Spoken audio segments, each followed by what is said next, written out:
خوش نصیب لوگ وہ جن کو نصیب ہو صحبت اللہ۔ راہ ولی میں وہ تاثیر دیکھی، بدلتی ہزاروں کی تقدیر دیکھی۔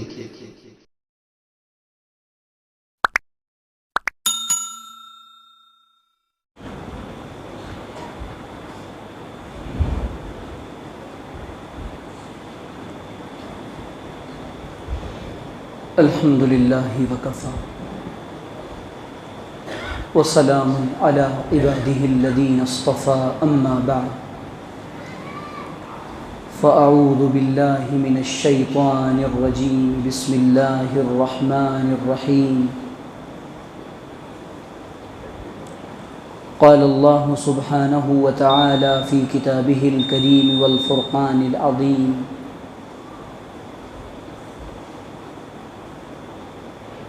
وَيَقْطَعُونَ مَا أَمَرَ اللَّهُ بِهِ أَن يُوصَلَ وَيُفْسِدُونَ فِي الْأَرْضِ وقال النبي صلى الله عليه وسلم الدنيا كلها متاع خير متاع الدنيا المرأة الصالحة سبحان ربك رب العزة عما يصفون وسلام على المرسلين والحمد لله رب العالمين اللهم صل على سيدنا محمد في أول كلامنا وأوسط كلامنا وآخر كلامنا۔ میرے عزیز دوستوں اور بزرگوں، آپ کی اس مسجد میں اس عاجز طالب علم کی دوسری دفعہ حاضری ہوئی ہے۔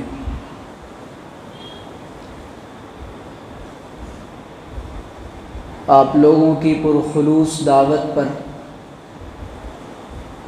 حاضر ہوا ہوں کہ چند گزارشات آپ کی خدمت میں عرض کروں۔ اللہ سے دعا ہے کہ اللہ تعالی ہمیں صحیح طرح سے بات کہنے کی، ہم سب کو سمجھنے کی اور عمل کرنے کی توفیق عطا فرمائے۔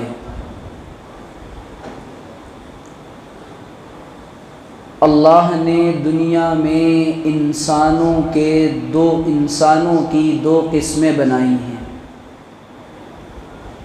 ساری دنیا کے انسان دو قسموں میں بٹے ہوئے ہیں، ایک اہل ایمان اور ایک غیر ایمان والے۔ قرآن میں اللہ تعالیٰ نے اہل ایمان سے یا ایھا الذین آمنوا کہہ کر خطاب کیا، اور دوسری قسم کے لوگوں سے یا ایھا الناس کہہ کر خطاب کیا۔ دونوں کے احکامات بھی بتلائے، دونوں کی طرز زندگی کو بھی بتایا، اور دونوں گروہوں کی معاشرت کو، تہذیب کو، کلچر کو بھی بتایا۔ جن لوگوں کو اللہ نے اہل ایمان کہا ہے، ان کے اوپر چند ذمہ داریاں عائد ہوتی ہیں۔ سب سے پہلے تو یہ سمجھنا چاہیے کہ ایمان اور اسلام کیا ہے۔ ایمان اور اسلام پابندیوں کا نام ہے، اور اسلام پابندی سکھاتا ہے۔ اسلام حد مقرر کرتا ہے، اسلام تمام کاموں کے کرنے کا ایک دائرہ کار بتاتا ہے۔ اسلام انسان کو پابند بناتا ہے اللہ کا، اور اطاعت کے لیے کہتا ہے جناب محمد رسول اللہ صلی اللہ علیہ وسلم۔ اللہ تعالیٰ کا اصل مطالبہ ساری انسانیت سے ہے، لیکن جن لوگوں نے کلمہ پڑھ لیا وہ لوگ اب اللہ کی نظر میں بہت زیادہ ہیں، ان کا ایک ایک عمل اگر اسلام اور ایمان کے تقاضے کے مطابق ہوگا تب ہی وہ مومن اور مسلم کہلانے کے مستحق اور حقدار ہوں گے۔ اب ہم اس تعریف کی حدود میں اور اس دائرے میں اپنے آپ کو دیکھیں کہ ہم جو زندگی گزار رہے ہیں یہ زندگی کون سی زندگی ہے؟ یہ پابندیوں کی زندگی ہے یا پابندی کے علاوہ نافرمانی کی زندگی؟ پھر ایمان والوں کے لیے زندگی گزارنے کے لیے کچھ دائرے متعین کیے، کچھ اصول بتائے، کچھ ضابطے بتائے، کچھ رولز ریگولیشنز بتائے، کچھ گائیڈ لائنز دی۔ اس مومن بنتا ہے ایمانیات کے بعد، عقائد کے بعد اعمال پر جمنے سے۔ اللہ نے قرآن میں انسانیت سے نیک عمل کا مطالبہ نہیں کیا، اللہ نے قرآن میں نیک عمل کا مطالبہ کیا ہے اہل ایمان سے۔ یا ایھا الذین آمنوا وعملوا الصالحات من عمل صالحا من ذکر او انثی وہو مؤمن، مختلف مقامات پر کیونکہ عمل صالح کے لیے، نیک عمل کے لیے اور اس نیک عمل کی قبولیت کے لیے ایمان کا ہونا ضروری ہے۔ ایک عام انسان غیر ایمان والا سارے اچھے کام کرتا رہے لیکن ایمان کے بغیر اس کا کوئی نیک عمل اللہ کے یہاں قبول نہیں ہوگا۔ تو پہلی بات تو یہ کہ اللہ تعالیٰ نے ایمان والا بنایا اور ایمان والا پابندیوں میں رہتا ہے، آزاد نہیں رہتا۔ لیکن میں اور آپ اپنے آپ کو آزاد سمجھتے ہیں۔ اب کون سی پابندیاں ہمارے اوپر عائد ہوتی ہیں؟ اللہ تعالیٰ نے ایمان کے بعد جو عمل کا مطالبہ کیا، اسلام کی تمام بنیادیں اور اسلام کے تمام شعبے اسی نیک عمل کے ارد گرد گھومتے ہیں، اور وہی وہ تمام شعبے اصل میں نیک اعمال ہیں۔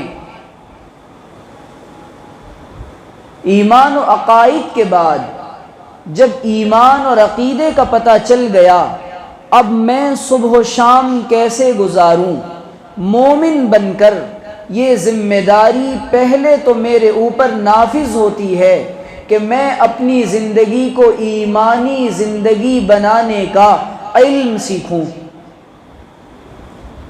ایمان والے کی زندگی کیسی ہوتی ہے ہمیں اول تو اس کا علم نہیں کہ ایک ایمان والا اور اس کی زندگی میں اور غیر ایمان والے کی زندگی میں بنیادی فرق اور بیسک ڈفرنس کون سا ہے۔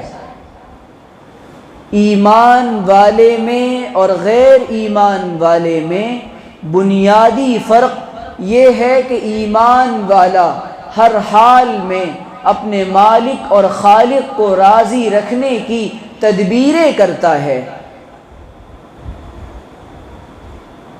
اور غیر ایمان والے کو کوئی پرواہ نہیں، اس کی زندگی آزاد، اس کا ذہن و خیال آزاد، اس کا مزاج آزاد، اس کا جینا مرنا بے مقصد۔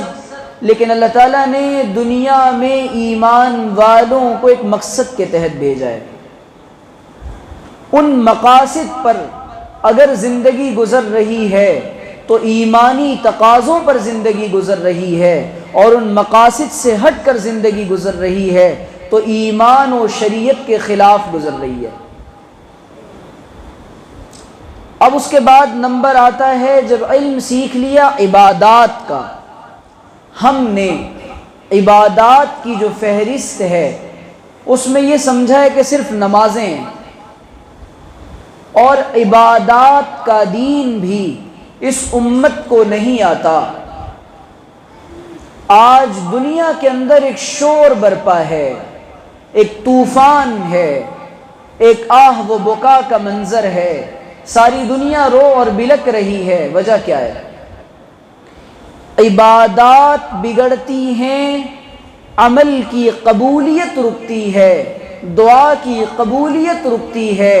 عبادتیں اپنے صحیح عمل کے ساتھ اور عبادتیں صحیح طریقے سے جب ادا نہیں کی جاتی، اللہ کی رحمت متوجہ نہیں ہوتی۔ عبادتیں ہیں بے جان، عبادتیں ہیں بے مزہ، سجدے ہیں بے لطف، آہوازاریاں ہیں ریاکاریوں کے ساتھ، عبادتیں ہیں گناہوں کے ساتھ، عبادتیں ہیں دل کی ظلمتیں نہیں چھٹ رہی، عبادتیں ہیں لیکن دل میں سجدے کے اندر بھی دنیا کا خیال نہیں جا رہا، عبادتیں ہیں لیکن اللہ سے لو نہیں لگا پا رہے، عبادتیں ہیں لیکن فرائض و واجبات کی ادائیگی درست نہیں۔ روایات میں آتا ہے نبی کریم علیہ السلام نے ارشاد فرمایا، وہ نماز جو بے ترتیب پڑھی جائے، بے ڈھپ پڑھی جائے، رکوع اور سجود جس میں ٹھیک طرح سے ادا نہ کیا جائے، تعدیل ارکان کا پتہ نہ ہو، رکوع بھی خراب، سجدہ بھی خراب، کووں کی طرح سے ٹھونگ ماری ہے، ایسی نماز نمازی کے منہ پر لپیٹ کر پھینک دی جاتی ہے اور اس کے سر کے اوپر سے بھی نہیں جاتی، قبول کیا خاک ہو۔ کیوں؟ امت میں یہ تو پتہ ہے کہ ہم ایمان والے ہیں، لیکن ایمان والے کی عبادت کیسی ہوتی ہے؟ بنیادی طور پہ جو عبادت ہمارے یہاں سب سے اہم ہے وہ نماز کی عبادت ہے۔ اول تو 95% طبقہ اس امت کا نماز نہیں پڑھتا، 95% طبقہ۔ جو 5% نماز پڑھتے ہیں ان کا حال یہ ہے کہ ان کی نمازیں درست نہیں ہیں۔ زکوٰۃ کا معاملہ، روح زکوٰۃ، زکوٰۃ کی روح کیا تھی؟ زکوٰۃ عبادت ہے۔ پھر عبادت کی قسمیں بیان کی، عبادت بدنی اور عبادت مالی۔ بدنی عبادت ہے، قرآن کہہ رہا ہے وہ کھڑے تو ہوتے ہیں الذین ہم یراؤون، ارأیت الذی یکذب بالدین فذلک الذی یدع الیتیم ولا یحض علی طعام المسکین فویل للمصلین الذین ہم عن صلاتہم ساہون۔ الذین ہم یراؤون، سستی کے ساتھ، کسلان کے ساتھ نماز پڑھنے آتے ہیں۔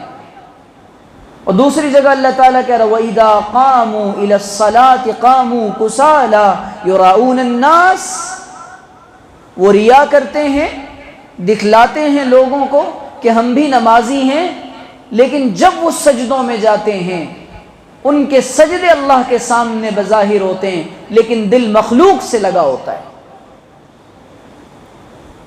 اور نہ فرائض ٹھیک ہوتے، نہ واجبات ٹھیک ہوتے، نہ سنتوں کی رعایت کے ساتھ نماز پڑھی جاتی ہے۔ زندگی کی بے سکونی کی بڑی وجہ، زندگی کی بے اطمینانی کی بڑی وجہ یہ ہے نمازیں بے سکونی سے پڑھی جا رہی ہیں، نمازوں میں قرار نہیں، نمازوں میں چین نہیں، زکوٰۃ کو ٹیکس سمجھ کر، تاوان سمجھ کر ادا کیا جا رہا ہے۔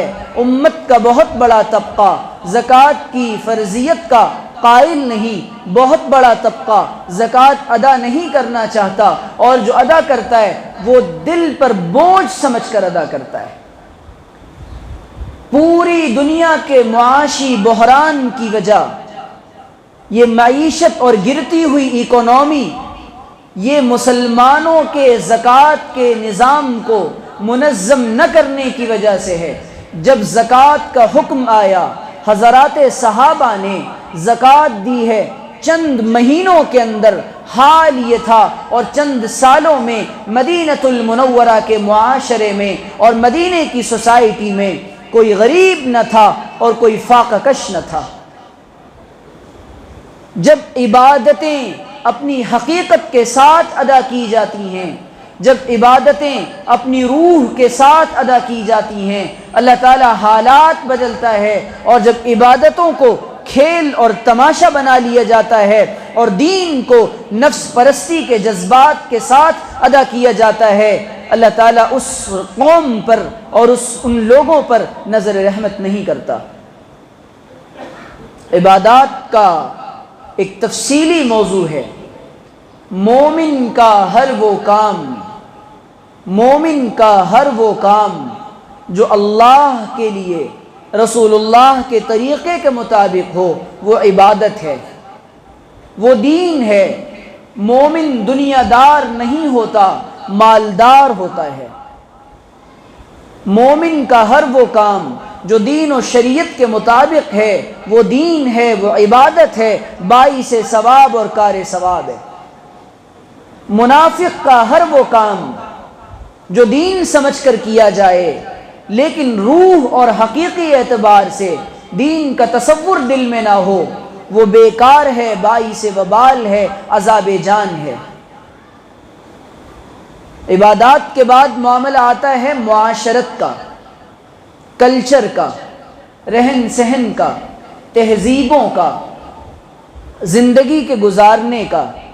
اس دین کا امتیاز یہ ہے، اس دین کی خاص بات یہ ہے، اس دین نے مسلمانوں کو، اہل ایمان کو تمام شعبوں میں رہنمائی کی ہے، تمام فیلڈز میں۔ آپ جہاں رہتے ہیں، جس طرح رہتے ہیں، دین پر عمل کرنا انتہائی آسان ہے، انتہائی آسان ہے۔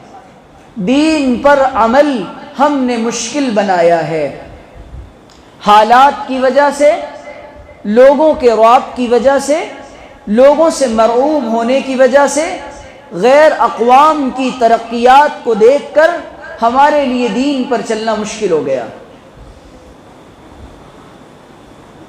تمہاری تہذیب اپنے خنجر سے آپ ہی خودکشی کرے گی، جو شاخ نازک پہ آشیانہ بنے گا ناپائیدار ہوگا۔ آج جس کلچر کو اور تہذیب کو اور معاشرت کو اور رہن سہن کو میں نے اور آپ نے اپنایا ہے نا، یہ نبوی معاشرت نہیں ہے۔ میری سوسائٹی، میرا علاقہ، میری گلی، میرا گھر، میرا محلہ اور میں خود مدینے کے معاشرے سے اپوزٹ اور اگینسٹ ہوں۔ مدینے کا معاشرہ پاکیزہ معاشرہ تھا۔ مدینے کے معاشرے میں نوجوانوں کی آنکھوں میں حیا کا سرما تھا، دل حیا کے جذبات سے لبریز تھے، خواتین باپردہ تھیں، وہاں بازاروں میں عورتیں نہیں پھرا کرتی تھیں۔ میرے معاشرے میں خواتین کے بغیر بازار بیکار ہیں۔ وہاں کے بازاروں میں اور مارکیٹس میں وہ بازار اور وہ مارکیٹس کرپشن فری تھے، اور ہمارے یہاں بدعنوانی اور کرپشن کے بغیر مسلمان کی زبان یہ ہے، بازار اور تجارت نہیں چل سکتا۔ وہاں دوسروں کو ترجیح دینے کا، پرائرٹی کا اور ایثار کا، قربانی کا جذبہ تھا۔ ہمارے یہاں سارا کچھ خود ہڑپ کرنے کا جذبہ ہے۔ وہاں اپنا حق چھوڑنے کا جذبہ تھا، یہاں دوسروں کے حقوق دبانے کا جذبہ ہے۔ یہ مدینے کی سوسائٹی، یہ مدینے کا معاشرہ نہیں ہے۔ انقلاب، تبدیلی، چینجز، حالات کی تبدیلی قرب اس وقت تک نہیں ہو سکتی، خدا کی قسم لا الہ الا اللہ، جب تک میرا معاشرہ مدینے کے معاشرے سے میچ نہ ہو جائے۔ جب تک میرا نوجوان مدینے کے نوجوان کی طرح نہ بن جائے، جب تک ہماری خواتین مدینے کی خواتین کی طرح پاک دامن اور پاک باز نہ بن جائیں، جب تک ہمارے پڑھے لکھے مدنی مزاج میں اپنے آپ کو نہ ڈھال لیں۔ ترقی یہاں رکی ہوئی ہے، ہم نے سمجھا کہ ترقی رکی ہے، دوسری قومیں جو ترقی کر رہی ہیں وہ اپنی دوسری وجوہات کی بنا پہ کر رہی ہیں۔ ہماری ترقی 1400 سال پیچھے محمد عربی کی سوسائٹی کو دیکھ کر ہوگی۔ وہ مثال اور وہ نمونہ ہے پوری دنیا کے اندر۔ آج اقوام عالم کی ترقی کا راز یہ ہے، انہوں نے محمد عربی کی زندگی کو پڑھا۔ وہ زندگی جو جنگ کی زندگی تھی، ان کی جنگی ترقیاں اللہ کے رسول علیہ السلام کے اصولوں کو دیکھ کر ہوئی۔ ان کے گھروں کا نظام آج جو انہوں نے بگاڑ رکھا ہے، ان کے پاس خاندانی نظام نہیں ہے۔ بیوی کو شوہر کے حقوق کا پتہ نہیں، شوہر کو بیوی کے حقوق کا پتہ نہیں۔ کیا ہم نے بھی اس تہذیب سے کمپرومائز نہیں کیا؟ کیا ہمارے یہاں بیویوں کے حقوق ادا کیے جا رہے ہیں؟ اس معاشرے کی مظلوم ترین شخصیت ہے بیوی، سب سے زیادہ مظلوم عورت ہے ہمارے یہاں۔ ہمارے یہاں اس وقت ہماری ذہنیت یہ ہے، عورت کا تصور گھر کی خادمہ سے زیادہ کچھ بھی نہیں ہے۔ کھانا بنانے والی، کپڑے دھونے والی، برتن دھونے والی، بچوں کو سنبھالنے والی، گھر کی کیئر ٹیکر اور ایک خدامہ کے علاوہ ہمارے یہاں عورت کا تصور کچھ نہیں سمجھا جا رہا۔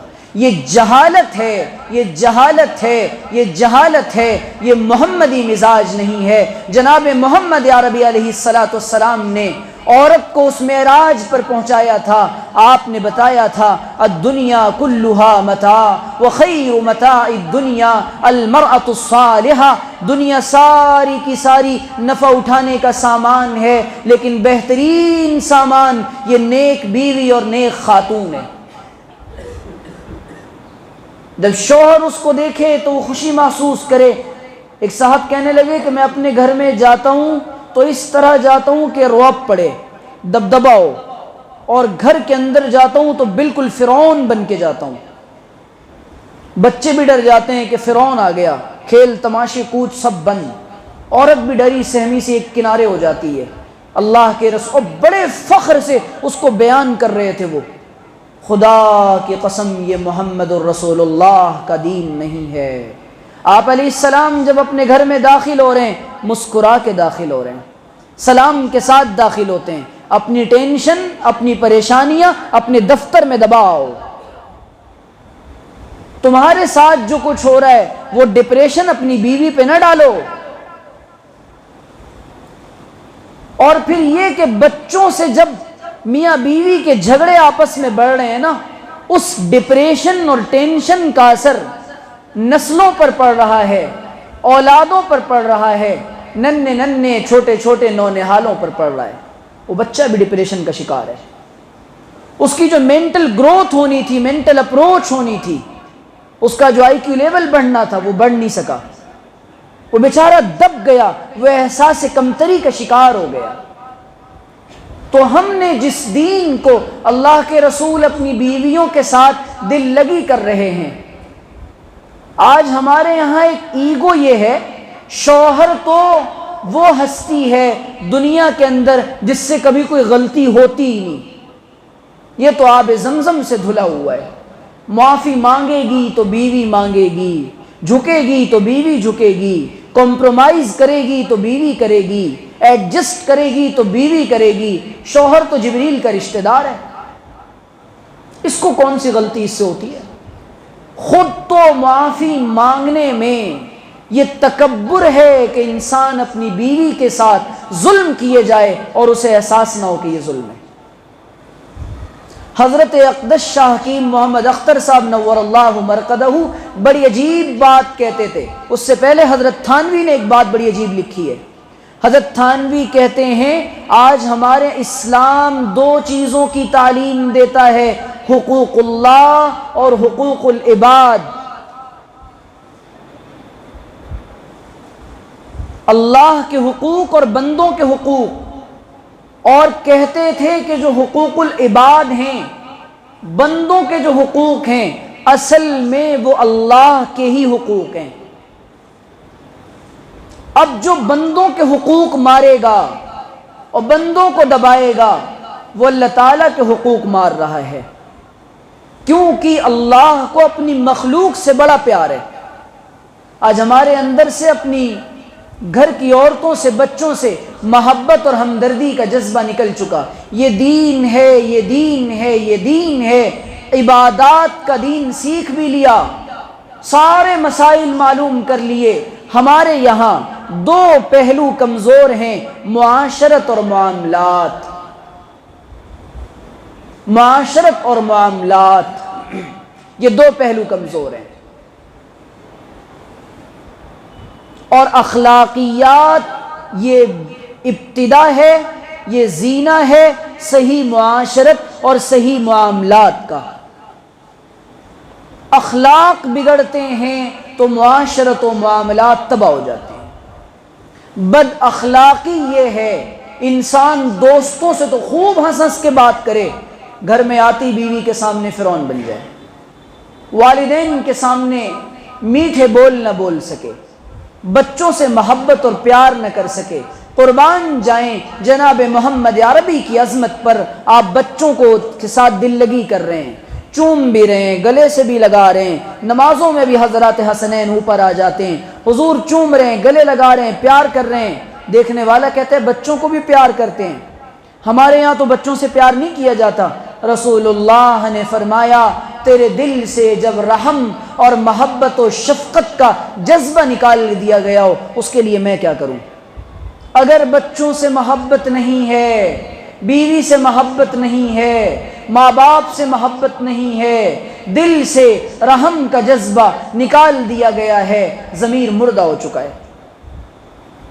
یہ تو اللہ تعالیٰ نے فطرت میں رکھا ہے۔ یہ تہذیب محبت نہ کرنے کی، صرف یوز کرنے کی اور ضرورت پر فائدہ اٹھانے کی، یہ وہ خود پرست، مطلب پرستی ہے، مفاد پرستی ہے، جس کو مغرب کر رہا ہے۔ ماں باپ نے پیدا کیا تھا، ماں باپ بوڑھے ہو گئے، انہیں اولڈ ایج ہوم میں ڈال دیں، اولاد پیدا ہوئی، سال دو سال میں انہیں بیبی سٹنگ میں ڈال دیں۔ ہم کیا اس تہذیب کے ساتھ میل ملاپ نہیں رکھ رہے؟ ہمارے کھانے پینے کا نظام بدل چکا۔ گھر میں رسول اللہ صلی اللہ علیہ وسلم اکٹھے بیٹھ کر کھاتے تھے، ساتھ بیٹھ کر کھانا یہ دین ہے، یہ رسول اللہ کا طریقہ ہے۔ حضور اپنی ازواج کے منہ میں لقمہ ڈال رہے ہیں، ان کو نوالے کھلا رہے ہیں۔ ہمارے معاشرے میں تو یہ بڑا عیب سمجھا جاتا ہے، بیوی کو کیسے لقمہ کھلائیں۔ ایک صاحب عالم صاحب کہنے لگے کہ ہم اپنے گھر میں خوب کام کیا کرتے تھے، اہلیہ آئی تو اہلیہ نے ہمیں کام دینا شروع کیا تو ہمیں بڑا برا لگا۔ اب اس نے کہا دسترخوان ہم اٹھا رہے ہیں تو اس نے ہمیں پکڑانے شروع کر دیے۔ اب دیکھیں یہ زندگی جو چلتی ہے تحمل اور برداشت سے چلتی ہے۔ میں کیوں یہ موضوع نکال رہا ہوں؟ میرے پاس طلاق کے کیسز اتنے آ رہے ہیں، آئے دن 2-4 طلاق کے کیسز۔ ابھی صبح سفر میں آ رہا تھا تو فجر کے فوراً بعد ایک، کل رات میں ایک، پرسوں شام کو ایک، روزانہ کوئی نہ کوئی کیس، اور ایسے نہ جانے کتنے۔ طلاقوں کی بنیادی وجہ اللہ تعالیٰ نے عورت کو ہن ناقصات العقل والدین کہہ کر کہ یہ عورت تو دین اور عقل کے اعتبار سے ناقص ہے۔ کیا مطلب ہے؟ کم عقل ہے؟ نہ نہ نہ، عورت اگر اپنی عقل پر آ جائے تو اچھے اچھے عقل مندوں کی عقل ٹھکانے لگا دے گی، اتنی عقل ہے۔ یہ مطلب نہیں ہے، اللہ نے دین کو عورت کے لیے آسان کیا ہے بہت سارے مقامات پر، بہت مثالیں ہیں۔ تو اب یہ کیوں ہو رہا ہے؟ مرد حضرات تحمل اور برداشت نہیں کر رہے، برداشت کا مزاج کھو گیا ہے۔ اللہ نہ کرے اگر بیوی بد اخلاق مل جائے، اللہ نہ کرے، نبھا لیں نبھا لیں نبھا لیں، اللہ مستجاب الدعوات بنا دے گا۔ بد اخلاق بیوی کو نبھانے کی وجہ سے، کڑوے مزاج کی بیوی کو نبھانے کی وجہ سے۔ اب میں مستورات میں تو یہ بیان نہیں کر سکتا ورنہ وہ تو چڑھ جائیں گی، اس لیے آپ کو ہی سمجھا رہا ہوں۔ تو اس لیے یہ جو پرانے لوگ زندگیاں گزارتے تھے نا، وہ وہاں پر آج کی طرح زندگیاں نہیں گزاری جاتی تھی، وہاں حقوق کا خیال رکھا جاتا تھا، ایک دوسرے کے حقوق ادا کیے جاتے تھے، ٹائم دیا جاتا تھا، محبت سے پیش آتے تھے لوگ۔ آج ہمارے یہاں کچھ بھی ہو جاتا ہے، بات بات پر طلاق کی دھمکیاں، بات بات پر طلاق کی دھمکیاں۔ عزت دار خاتون یہ چاہتی ہے کسی طریقے سے میرا رشتہ چلتا رہے، اور میں نے دیکھا ہے ایسی عورتوں کو، شرابی، کبابی، زانی، جواری، بدکار، بددین کے ساتھ عورتوں نے نباہ لیا۔ لیکن مرد اگر ایک غلطی دیکھ جائے نا، غلط فہمی ہو جائے تو رشتے اور تعلقات توڑ دیتا ہے۔ اللہ کے رسول نے فرمایا اس لیے جلد بازی سے کام نہ لیا کرو۔ طلاق دینے کے بعد مسئلہ پوچھتا ہے، حضرت وہ 3 دفعہ کہہ دیا تو ہو گئی ہے؟ قریب آؤ تمہیں 3 تھپڑ لگا کے بتائیں ہوئی یا نہیں ہوئی۔ پھر شراب پی کے کہہ رہا ہے جی وہ ذرا میں نشے میں تھا، ہو گئی ہے؟ جی کیوں نہیں ہوئی؟ اماں کو کیوں نہیں کہا کہ اماں میں تمہیں 3 طلاق دے رہا ہوں؟ اتنا ہوش تھا نا کہ بیویوں کو کہا، بہن کو کیوں نہیں کہا کہ بہن تجھے 3 طلاق؟ پورا ہوش ٹھکانے تھا، پورا ہوش ٹھکانے تھا۔ پی اسی لیے تھی کہ پی کر دوں گا تو شاید بچ جاؤں۔ تو طلاق کا یہ شریعت کے احکام کا بنیادی، اس کو معمولی سمجھ رکھا ہے۔ جس زمین پر طلاق ہوتی ہے عرش الہی کانپ جاتا ہے۔ ابغض الحلال عند اللہ الطلاق، اللہ کے نزدیک حلال چیزوں میں بدترین اور مبغوض ترین یہ طلاق ہے۔ کتنے سالوں کے رشتے ایک الفاظ میں مرد توڑ دیتا ہے، اور اللہ کا شکر ادا کریں عورتیں بھی اور مرد بھی، اللہ نے یہ اختیار عورت کو نہیں دیا، ورنہ ہر دوسرا آدمی مطلق ہوتا۔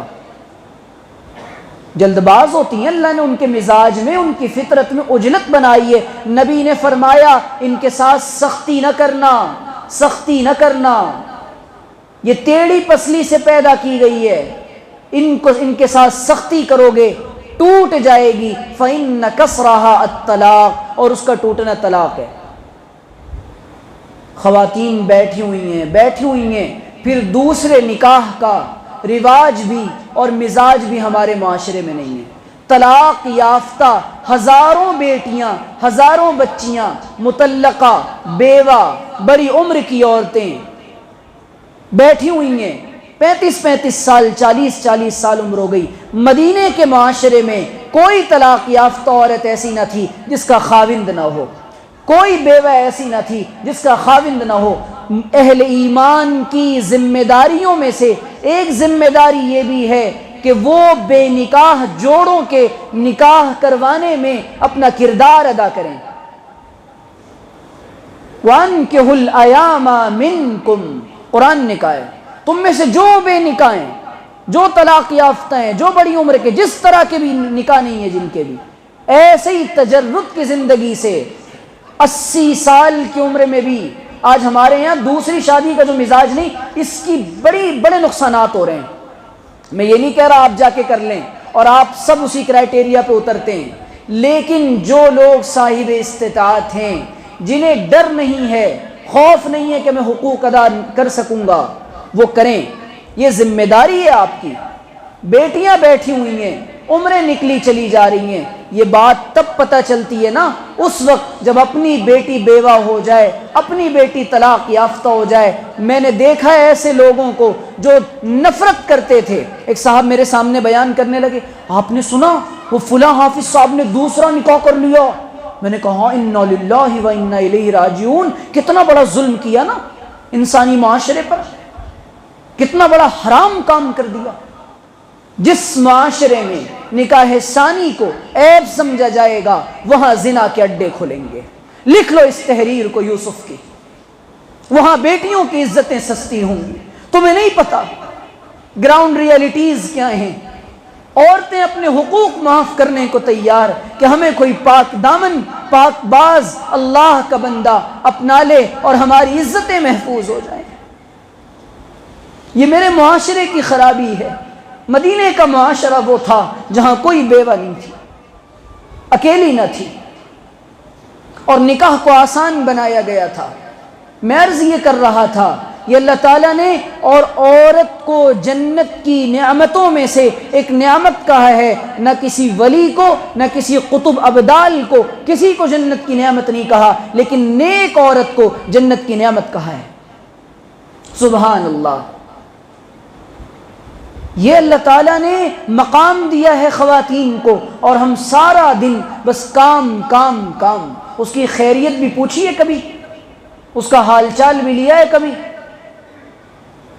آج پوری دنیا میں ایک فریب دیا جا رہا ہے، دھوکہ دیا جا رہا ہے، ویمن امپاورمنٹ کے نام پر اور آزادی نسواں کے نام پر، عورتوں اور استریوں کے حقوق کے نام پر، ویمن فریڈم اور ویمن رائٹ کے نام پر، سب دھوکہ ہے۔ یہ سارے حقوق، یہ سارے رائٹس، یہ ساری آزادی اسلام انہیں بہت پہلے دے چکا، مسلمان نہیں دے رہا۔ اسی لیے ہم اپنے برادران وطن سے کہتے ہیں کہ جب آپ کوئی خامی دیکھیں، کمی دیکھیں، اس کو میری طرف منسوب کرنا۔ اسلام وہ نہیں کہہ رہا کمی میرے، مجھ میں اور آپ میں۔ تو ہم اور آپ تو ریپریزنٹیٹیو ہیں، ہم ترجمان ہیں خدا کی آخری وحی کے اور کتاب و سنت کے۔ ہم جس طرح عمل کریں گے، اسلام کا تاثر اور اسلام کا پیغام پوری دنیا میں ویسے ہی جائے گا۔ ابھی ٹرین میں میرے ساتھ ایک صاحب تھے، وہ کہنے لگے کہ دوسرا نکاح کر لوں۔ میں نے کہا آپ کی مرضی، ثواب کی گارنٹی ہے، حالات کی کوئی گارنٹی نہیں ہے۔ ثواب ملے گا، حالات کیا ہوں گے آپ کے ساتھ وہ ہم نہیں جانتے، وہ آپ ذمہ دار ہیں۔ روایت میں بعض لوگ جب ہم جیسے آدمیوں کی بات سنتے ہیں، بس اب جمعہ بعد ہی انہوں نے ارادہ کر لیا نکاح کرنے کا، اب پوری تحقیق اور تفصیل مولوی صاحب سے معلوم نہیں کی، بس کریں گے اور جا کے کر لی۔ پھر جناب کوئی پولیس اسٹیشن میں بیٹھا ہوا ہے تو کسی کا سر پھوٹا ہوا ہے تو کوئی ہسپتال میں پڑا ہوا ہے۔ اور اس سے بڑی بات، حقوق ادا کرنے کی صلاحیت نہیں تھی۔ نبی نے فرمایا 2 نکاح کر لیے، حقوق ادا نہیں کر پا رہا، قیامت کے دن اس کے جسم کا ایک حصہ پیرالائز اور مفلوج ہوگا، فالج زدہ ہوگا۔ تو حقوق ادا کر سکتے ہو تو ضرور کریں۔ اب وہ آپ اچھی طرح جانتے ہیں کر سکتے ہیں یا نہیں کر سکتے، وہ میرا ہیڈک نہیں ہے، اس لیے میں نے دونوں پہلو بیان کر دیے۔ تو ہماری جو یہ معاشرت ہے نا، یہ معاشرت جس طریقے پر ہم اپنے گھر کا رہن سہن رکھتے ہیں، طرز زندگی، طرز معاشرت، کھانا پینا، رہنا سہنا، خواتین کو لباس وہ پہنائیں جو لباس شریعت چاہتی ہے۔ ہاف آستین کا لباس مزاج شریعت کے خلاف ہے، گول بڑا گلا یہ مزاج شریعت کے خلاف ہے، بالوں کا کھولنا مزاج شریعت کے خلاف ہے۔ آرٹیفیشل انگوٹھی کا کیا حکم ہے یہ علماء سے معلوم کریں، نہیں معلوم۔ پردہ کیسا ہونا چاہیے، برقعے بھی زرق برق ماشاءاللہ۔ اکبر الہ آبادی نے کہا اول تو پردہ کرتی نہیں خواتین، پردہ کرنے میں موت آتی ہے، خاوند اگر ضد کر لے تو لڑائی۔ تو اگر بددین و بد اخلاق عورت آ جائے نا تو دھیرے دھیرے بتدریج اس کا آسان طریقہ یہ ہے عورتوں کے اندر دین پیدا کرنے کا اور دین کا جذبہ پیدا کرنے کا، علماء کے بیانات میں لے جانے کی عادت ڈالیں ایک بات، ورنہ کم از کم 3 دن کے لیے تبلیغی جماعت میں لے کے نکل جائیں، بے پردہ خواتین با پردہ ہو جائیں گی، دین کا کے سیکھنے سمجھنے کا جذبہ پیدا ہو جائے گا۔ اور بہت مثالیں ایسی، ہزاروں مثالیں دنیا میں بھری پڑی ہیں، لیکن ہم بنیادی طور پہ اپنی عورتوں کو کچھ کہتے ہی نہیں، ہم لٹھ اٹھاتے ہیں، سیدھے ہمارے یہاں فائرنگ ہے، پٹائی، لڑائی جھگڑے۔ اچھا کسی بات پر لڑائی جھگڑا ہو جائے، مرد عورت کو چاہیے اپنے بیڈ روم میں صلح کر لیں، چاچا کو، خالہ کو، پھوپھو کو، نانی کو، دادی کو، سارے کنبے خاندان کو بلا کے پنچایتیں ہوتی ہیں، پنچایتیں، اور پنچایت ہونے کے بعد بہتر تو یہ کہ جب تک معاملات ٹھیک ہوں، زیادہ بگڑے نہ ہوں، آپس میں معاملات حل کیے جائیں۔ لوگوں کو کہنے سے، سننے سے رشتہ داریاں ٹوٹتی ہیں۔ اس لیے عرض یہ کر رہا ہوں، اپنی معاشرت کو بچاؤ۔ یہ بچے، یہ چھوٹے چھوٹے بچے آج جو بے دین بنے پھر رہے ہیں نا، ماں باپ کی اس کمزوری کی وجہ سے۔ باپ کمانے نکل گیا صبح میں تو رات کو آئے گا، اور جناب وہ اماں برتن مانج رہی ہیں، کپڑے دھو رہی ہیں، اور جی جناب وہ اپنی ٹی وی دیکھ رہی ہیں، سیریل دیکھ رہی ہیں، ان کو کوئی فکر نہیں بچوں کی تعلیم و تربیت کی۔ اسی لیے کہنے والے نے کہا ہے، دودھ ہے ڈبے کا اور تعلیم سرکار کی، بو کہاں سے آئے طفل میں والدین کے کردار کی۔ ڈبے کا دودھ پلائیے، سرکاری تعلیم دیجئے، پھر کہیے کہ میرا بچہ بڑا اچھا بن جائے گا، نہیں بنے گا۔ اٹھا کر پھر کیا کہنا پڑے گا اقبال کی زبان میں، اٹھا کر پھینک دو باہر گلی کے، نئی تہذیب کے انڈے ہیں گندے۔ یہ بچے جو بگڑ رہے ہیں، کیوں بگڑ رہے ہیں؟ اماں ابا بگڑے ہوئے ہیں، اس لیے بچے بگڑے ہوئے ہیں، اور جو اماں ابا سیدھے ہیں ان کے بچے بھی نیک ہیں۔